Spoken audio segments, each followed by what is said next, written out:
તો નમસ્કાર દર્શક મિત્રો। તો દર્શક મિત્રો, જયરાજ આહિર અત્યારે મિત્રો જે ભાવનગરની જિલ્લા જેલની અંદર કેદ છે અને દર્શક મિત્રો જયરાજ આહિરને મિત્રો જે જમવાનું પીરસવામાં આવ્યું એ સાહેબ એમના ઘેરનું જમવાનું આવ્યું। તો હા બિલકુલ યાર।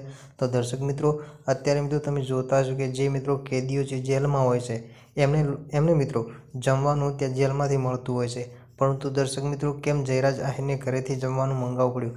તો દર્શક મિત્રો બધી માહિતી આપણે આગળ વિડીયો અંદર આપવાના છીએ। તો દર્શક મિત્રો વિડીયોની અંદર છેલ્લે સુધી બનાવી રહેજો અને આપણી ચેનલ પર પહેલી વાર અને નવા આવે તો દર્શક મિત્રો ચેનલને સબસ્ક્રાઈબ કરી લેજો, જેથી કરી આવનારા સમયની અંદર બીજા પણ વિડીયો મળે ત્યારે તમને સૌથી પહેલા। તો દર્શક મિત્રો તમને ખબર છે કે જયરાજ આહિર અત્યારે મિત્રો જે ભાવનગરની મિત્રો જે જિલ્લા જેલમાં મિત્રો કેદ કરવામાં આવે છે અને દર્શક મિત્રો જે જયરાજ આહિરને મિત્રો જે ઓઢવાનું અને રહેવાનું અને મિત્રો જે જમવાનું છે એ દર્શક મિત્રો જેલમાંથી બધું મિત્રો આપવામાં આવ્યું હતું, પરંતુ દર્શક મિત્રો જયરાજ આહિરે માંગ કરી હતી કે મારે જમવાનું મારા ઘરેથી આવશે। તો દર્શક મિત્રો અત્યારે સોશિયલ મીડિયાની અંદર આ વિડીયો મિત્રો બહુ તેજીથી અને બહુ ઝડપથી વાયરલ થઈ રહ્યો છે।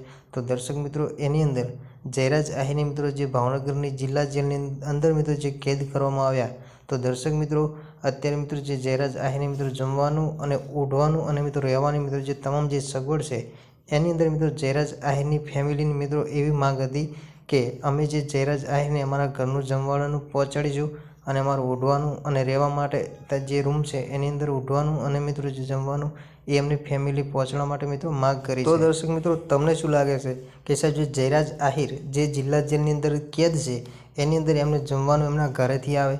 તો દર્શક મિત્રો એમની ફેમિલીએ માંગ કરી હતી કે અમે જમવાનું અમે અમારા ઘેરનું પહોંચાડીશું અને ઓઢવા માટે પણ અમે આપીશું, પણ દર્શક મિત્રો આજે મિત્રો એમની જે ફેમિલીએ માંગ કરી છે એ માંગને મિત્રો હાઈકોર્ટે મિત્રો નકારી છે, એટલે કે એમને પરવાનગી આપી નથી, જેથી મિત્રો જયરાજ આહિરને પણ જમવાનું ઉઠવાનું અને રહેવાનું મિત્રો જેલ તરફથી જ આવશે। તો દર્શક મિત્રો આજના વિડીયો અંદર આટલી જ માહિતી, મળીશું આપણે ફરી એક નવા વિડીયો સાથે।